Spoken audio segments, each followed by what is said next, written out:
Eh, t'as vu l'ancien? On t'aime bien, hein, vraiment merci pour tout. Mais quand c'est pour dire ce genre de choses, s'il te plaît, arrête. On a une propagande à finir, nous. Tu peux pas nous tirer une balle dans le pied comme ça, Busquets.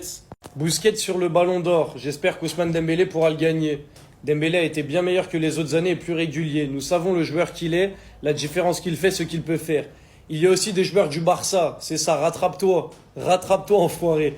Qui le méritent également, mais je ne sais pas ce que ceux qui votent vont décider, que le meilleur gagne. La fin de la déclaration me plaît bien plus que le début. Heureusement que tu t'es rattrapé. Parce que ça, là, ça c'est pas possible, Sergio. Oui, on sait, Dembélé a été ton coéquipier pendant des années, etc. C'est bien, c'est ton gars.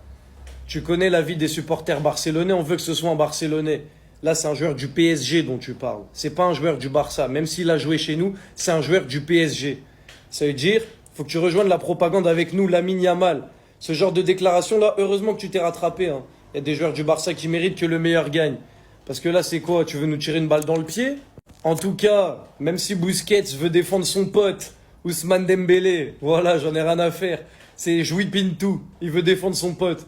On sera là jusqu'au 22 septembre, soyez prêts seulement. Lamine Yamal Ballon d'Or, tant que les votes ne sont pas terminés, tant qu'il n'y a pas un mec qui a été avec le Ballon d'Or de 2025, je serai là. Je serai là pour Lamine Yamal. En tout cas, Busquets, fais attention à toi. Heureusement que tu t'es rattrapé. Dembélé n'est plus un joueur du Barça. Donc c'est Lamine ou Rafinha dont tu dois parler. Et en particulier Lamine pour ma part, parce que c'est mon préféré. Les gars, il n'y a pas une équipe en Liga qui peut nous dépanner un stade quelques matchs? Parce que bon, les gars, on n'est pas SDF, on est SSF. C'est quoi SSF? Sans stade fixe. Ça arrive, Valence, hein? Parce que je vois que personne n'en parle. On fait comment? Vous vous rendez compte que même Montjuic, ils ne veulent pas de nous.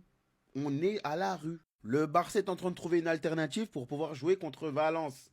Et en Ligue des Champions aussi, hein. C'est vraiment des clowns, c'est incroyable. Faire une annonce officielle pour dire que tu joueras le Gumper au Camp Nou, finalement c'est annulé.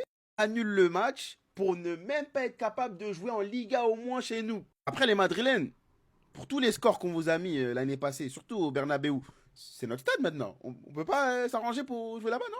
Sinon, moi j'ai une alternative, les gars. On fait un 5, connais un bon 5 à Barcelone. 5 contre 5, parce que bon, sur grand terrain, 11 contre 11, on les a déjà baffés plein de fois à Valence l'année passée. On fait un 5 contre 5. Voilà, on met nos joueurs les plus techniques, on se la fout. C'est tout, frère. Ça y est. Vous n'êtes pas d'accord avec moi, les gars? Ah ouais, le Busquets, c'est comme ça. Tu décides de prendre Dembélé pour ton choix au Ballon d'Or. Ok, très bien. Il l'a dit, il espère que Dembélé va gagner le Ballon d'Or. Il a été bien meilleur que les autres années et plus constant, ça c'est vrai. Il y a aussi des joueurs du Barça qui le méritent. C'est que maintenant tu te rappelles qu'il y a des joueurs du Barça qui le méritent. Et je ne sais pas ce que décideront les gens qui votent en gros et que le meilleur gagne. Ah ok. Et d'ailleurs, ton but contre Osasuna, là, j'oublie pas la passe judo, là. Déjà, tu nous as trahi une première fois, hein, alors que le titre était encore jouable. Ou pas tout commentaire. Je tiens à rappeler que Sergio Busquets n'a jamais été un grand. Vous savez pas que vous allez dire ça quand même. Non, ouais, non, quand même. On parle du meilleur 6 de tous les temps. J'allais pas faire la blague de Samuel Eto'o, quand même. Et concernant Dembélé, il a pas tort. C'est sa meilleure saison individuelle en carrière, sa meilleure saison, et il le mérite, clairement. Maintenant, Rafinha également le mérite, et dans le débat également. Lamine Yamal le mérite également. Si l'un des trois là, ça sera pas un vol, puisque les trois méritent, soit dans la manière à être décisif, ou à être impressionnant. Par rapport aux critères du Ballon d'Or, les trois joueurs étant plutôt fair play, très franchement, il n'y aura pas de scandale sur ce critère-là, je pense. Soyez honnêtes. Eh mais les gars, je crois qu'on a vu la plus grosse schmette de l'histoire du football, hein. Parce qu'en plus d'être cataclysmique techniquement, on a parlé de Gyökeres, ça c'est un autre niveau encore.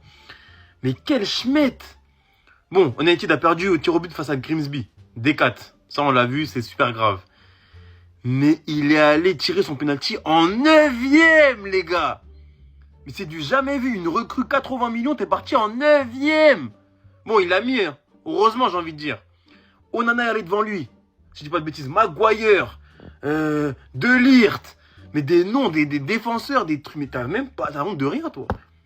Jack, à la dernière seconde, tu loupes une frappe. Tu mets un pointu. Je sais même pas comment t'arrives à la mettre hors des cages. Mais comment tu peux aller tirer un penalty en 9e ou en 8e? Je sais plus c'est quel ordre.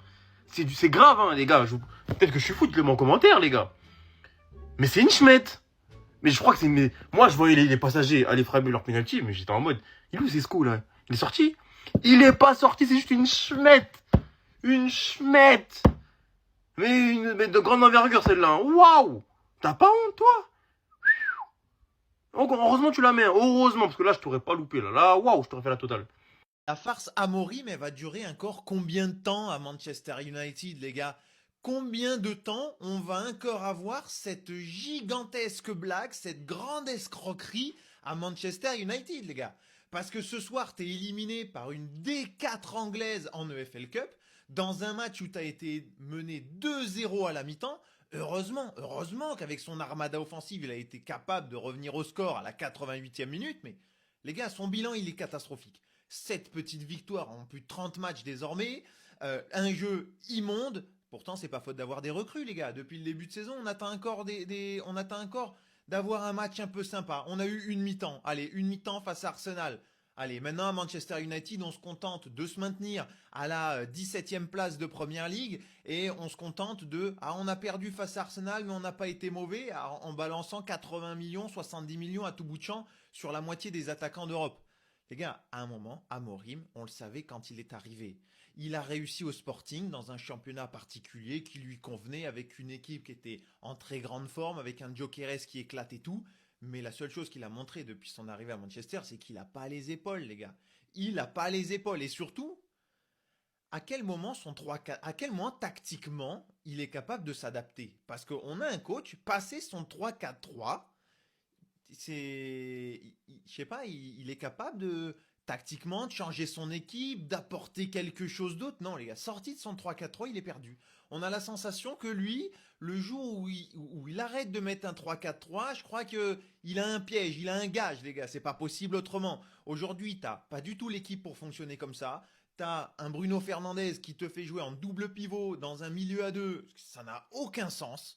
Ça n'a aucun sens. On le voit déjà depuis l'année dernière que Fernandez, il est pas bon quand il joue dans le double pivot au milieu.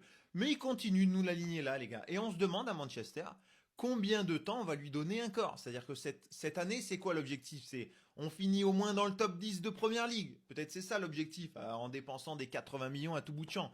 C'est lunaire. C'est une grande escroquerie et je me demande à quel moment ça va s'arrêter. Là, on a des supporters et on les comprend qui sont en train de péter un câble et de demander sa démission. Mais c'est logique, les gars.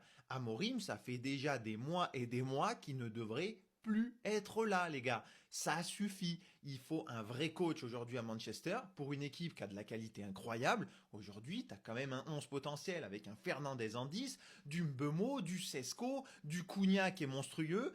Oh, t'as du Amad Diallo derrière qui peut arriver dans la rotation. Tu peux te faire un bon milieu de terrain, un bon double pivot, une charnière potentiellement solide. À un moment, ça suffit la farce. Les gars, à un moment, ça suffit. Il va falloir le virer, prendre un vrai coach et passer à autre chose et redorer un petit peu le blason de ce club de United qui est quand même sur le papier un club légendaire. Pas fait pour jouer la 17e place de PL, les gars, et se faire éliminer par des D4. On est où, les gars?